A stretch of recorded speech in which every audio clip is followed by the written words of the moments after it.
Hey first graders, I'm going to read a book to you today called When the Fly Flew In by Lisa Westberg Peters.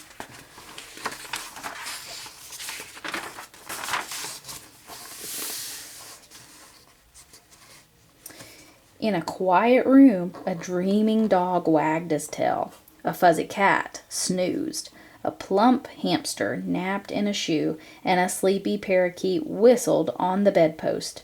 "I can't clean my room," a child whispered to his mother. "All the animals are sleeping. I'll clean it later."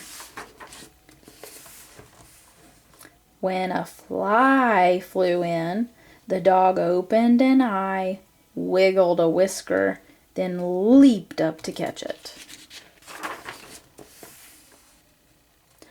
The fly turned left, and the dog's tail sent a dozen dinosaurs sailing. The fly turned right, and the dog's tail swept off a mountain of muddy pants and crusty socks.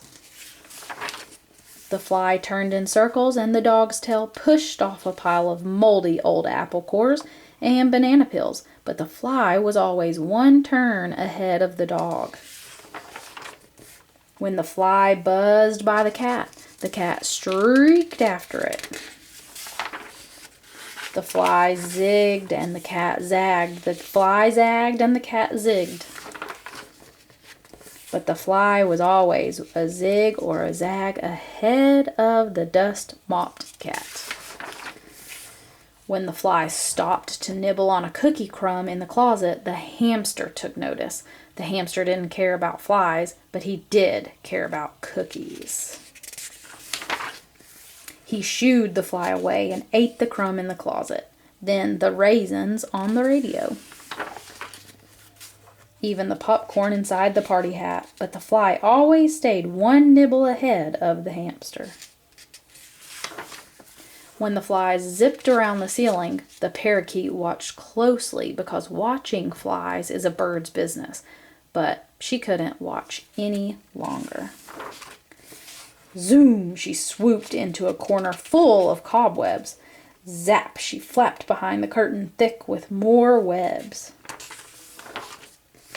The parakeet gobbled up the spiders, and their webs trailed from her wings like kite strings, but the fly was always one web ahead of her.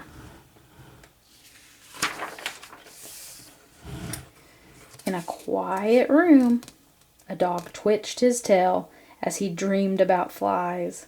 A cat curled up, her coat licked clean. A hamster settled down for a second nap.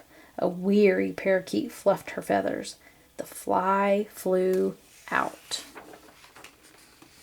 and the room was clean.